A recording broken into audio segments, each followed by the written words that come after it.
धाकड़ खबर, बेखौफजुमा बेबाक अंदाज। संसदीय कार्य मंत्री जी ने बहुत लंबे आंकड़े बताए। लूट, हत्या, बलात्कार, छेड़छाड़, डकैती, छिनैती और जितने भी और सारी चीजें हैं, सब चीजें इकट्ठी कर लीजिए। अभी कोई दिन ऐसा नहीं जा रहा माने भर जिस दिन सुर्खियां ना बनती हो। दुष्कर्म नहीं, सामूहिक दुष्कर्म की सुर्खियां बनती हो। अभी कितनी बड़ी मैं पूछना चाह रहा हूं, आपका संरक्षण चाहता हूं। ये छोटा मामूली प्रश्न नहीं है। माननीय मुख्यमंत्री जी आज यहाँ पर बैठे हुए हैं और हम उनके सामने बात कहना चाहते हैं कि जिस तरह की घटनाएं होती हैं और पुलिस उसको किस तरीके से दर्शाती है, इसके जीते जागते उदाहरण आपके सामने है मान्यवर। मैं अपने मेरठ की घटनाओं का जिक्र अगर करने लगूं, अभी 19 लाख की लूट मेरठ में हुई। भरी कचहरी में, हापुड़ में सीधे गोली मार दी भरी कचहरी में।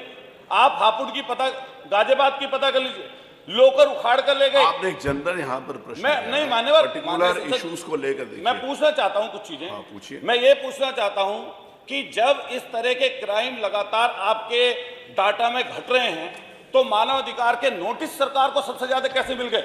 और कस्टोडियल डेथ पर अगर क्वेश्चन करने लगे हम लोग, जब हत्या का जिक्र आता है तो हत्या का जिक्र अगर बदमाश ने की हो, गुंडे ने की हो, मवाली ने की हो, तो आप जो कार्रवाई कर सकते हैं हम उसका साथ देंगे। लेकिन हम पूछना चाहते हैं, जब पुलिस कस्टोडियल डेथ पीट पीट कर थाने के अंदर किसी व्यक्ति को मार देती है, अभी गोंडा में एक व्यक्ति अपने मान्यवर आपका संरक्षण चाहता हूं, ये बहुत महत्वपूर्ण विषय है। महत्वपूर्ण प्रश्न पर आइए ना। हत्या है, हत्या किसी बदमाश के द्वारा की गई नहीं। मैं मान्यवर कहना चाहता हूं आपसे, अभी घटना है प्रतापगढ़ की, एक हमारा लड़का सिर्फ काला झंडा दिखाने की वजह से 5 बम दिखा दिए उसके। मान्यवर माननीय मुख्यमंत्री जी बैठे, जांच करा लीजिए। अगर उसकी वहीं से गिरफ्तारी ना हुई हो, काला झंडा उप मुख्यमंत्री। अब आप पूछना क्या चाहते हैं ये बताइए। अतुल जी आप क्या पूछना चाहते हैं? मैं क्वेश्चन ये पूछना चाहता हूँ, ऐसा क्यों हो रहा है? माता प्रसाद पांडे जी ने कहा माननीय मंत्री जी जांच ठीक अब उत्तर आ जाए, ऐसी जांचों का क्या होगा साहब? उत्तर आ जाए। सारी जांचों का यहाँ पर संभव नहीं है बताना। अगर बम उसके पास पकड़े गए, बैठ जाएगा तो नहीं होगा आपकी बात। अगर बम पकड़े गए, आप डिबेट में भाषण देने के लिए मैंने आपको नहीं कहा प्रश्न, तो मैं मान लूंगा इस बात। नहीं आप भाषण मत दीजिए, आप प्रश्न पूछे। नहीं अब बैठ जाइए, होगा। आपने बहुत कुछ पूछ लिया, उत्तर आने दीजिए। अरे उत्तर आने दीजिए, यहाँ पर सिर्फ एक तरफा भाषण नहीं हो गया, प्रश्न काल आइए, बैठिए। माननीय मंत्री जी बैठ जाइए। हो गया माननीय। अरे आप उत्तर भी चाहेंगे कि सिर्फ भाषण देंगे? अरे 2 बजे 3 बजे बैठिए ना।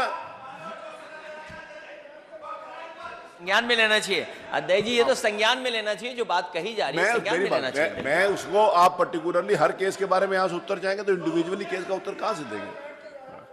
माननीय मंत्री अब बैठिए। अतुल जी हो गया आपके। अब देखिए इसके बाद फिर मुझे सख्ती करनी पड़ेगी। बैठ जाइए please. No no no no, बैठिए प्लीज बैठिए।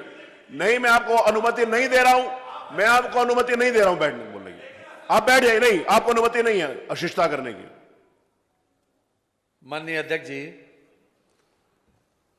माननीय सदस्य को यह जरूर सोच लेना चाहिए कि सरकार किसके साथ खड़ी है, अपराधी के साथ या जो कि अपराध कर रहा है उसके साथ। अपराधी के साथ ये आरोप मिथ्या है, गलत है, उसकी जितनी निंदा की जाए उतनी कम है मानवर। किसी मामले में मानवर जब कोई अपराध हुआ तो उसी लेवल पर और उसके उसी की अनुपात में मानवर उस पर कार्रवाई की गई, उसी अनुपात में मानवर। ये इसीलिए कि अपराध किसी भी तरीके से अपराधियों का मनोबल न बढ़े मानवर। हर तरह जो आप मान्यवर आपने हापुड़ की घटना बताई, क्या उसमें कार्रवाई नहीं हुई? क्या उसमें पूरी तरीके से कार्रवाई हुई। लोग कार्रवाई करने में, जब कार्रवाई होती है तो लोग त्राय करते हैं, इतनी जबरदस्त कार्रवाई हुई इसी सरकार में हुई। इसलिए आगे भी अगर कोई बात अगर आप कहेंगे तो उसका पूरा आपकी बात का सम्मान करते हुए उसका संज्ञान लेके कार्रवाई जरूर होगी। ये मैं माननीय मुख्यमंत्री जी की तरफ से आपको आश्वस्त करना चाहता हूं, जरूर होगी। कोई भी ऐसा अपराध नहीं है मान्यवर जो उत्तर प्रदेश में घटित हुआ हो और जिस पर कार्रवाई न हुई हो, चाहे वो कितने जीरो टॉलरेंस की बात हमने अपराधियों के लिए करी कि हम अपराधियों के को किसी प्रकार का संरक्षण नहीं देंगे, किसी प्रकार से माफी नहीं जाए, कितना बड़ा हो, किसी स्तर का हो, उसको किसी प्रकार की कोई माफी, कोई संरक्षण नहीं है मान्यवर। ये इस सरकार की नीति है और इस सरकार ने 2017 से इसी नीति का पालन भी किया है और उसमें मान्यवर परिणाम भी उसके आए हैं। और आगे भी अगर कोई मान्यवर सदस्य लिख के आज ही देंगे तो हम उसको बाकायदा उसका संज्ञान लेकर उस पर कार्रवाई जरूर करेंगे। पूजापाल प्रश्न संख्या 16। महोदय, अध्यक्ष महोदय, माननीय मंत्री जी से माननीय सदस्य ने ये पूछा था कि एक नौजवान ने केवल सरकार का विरोध के लिए काला झंडा दिखा दिया और लोकतंत्र में उसकी जगह है। कम से कम नेता सदन को इतने बड़े दिल का होना चाहिए कि अगर कोई विरोध कर रहा है तो उससे पूछें कि आखिर विरोध क्यों कर रहे हो, हमारी डबल इंजन की सेवा तो इतनी अच्छी चल रही है। और अध्यक्ष महोदय, मुझे याद है एक व्यक्ति ने गाजीपुर से मुझे फोन पर धमकी दी कि आपको उड़ा दिया जाएगा, जान ले लूंगा मैंने उस व्यक्ति को बुलाया, पूछा, मैंने कहा भाई तुम क्यों जान ले लोगे? उसने कहा कि हमारे गांव की समस्या का समाधान नहीं हो रहा है, इसलिए हाईलाइट करने के लिए मैंने कहा। उसकी समस्या का समाधान हुआ। लेकिन यहां क्या हो रहा है सरकार में, अगर कोई काला झंडा दिखा दे, सरकार के खिलाफ अपनी बात उठाना चाहे, और क्यों ना उठाए बात। जिस मेडिकल कॉलेज का प्रधानमंत्री जी ने उद्घाटन किया हो, क्या वो मेडिकल कॉलेज चल रहा है? क्या वहां पर इलाज हो रहा है? क्या पर्याप्त डॉक्टर्स हैं? क्या पर्याप्त मशीन्स पहुंच गई हैं? क्या पर्याप्त मेडिकल स्टाफ? एक घटना। और दूसरी घटना प्रतापगढ़ की, अगर किसी छात्र नौजवान ने विरोध के लिए काला झंडा दिखा दिया, हमें न जाने कितनी बार काला झंडा दिखाया गया, उसके ऊपर पुलिस से फर्जी बम दिखा करके जेल भेज दिया।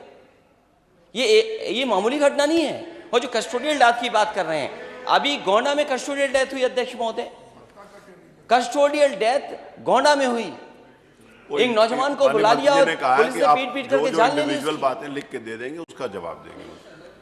इसलिए अध्यक्ष महोदय, कम से कम पार्लियामेंट्री मिनिस्टर अगर बात संज्ञान में कोई पर्टिकुलर घटना दें तो जवाब देना चाहिए सरकार को। माननीय अध्यक्ष जी, हमने ये कभी नहीं कहा कि अपराधों को जीरो कर देंगे, ये कभी नहीं कहा।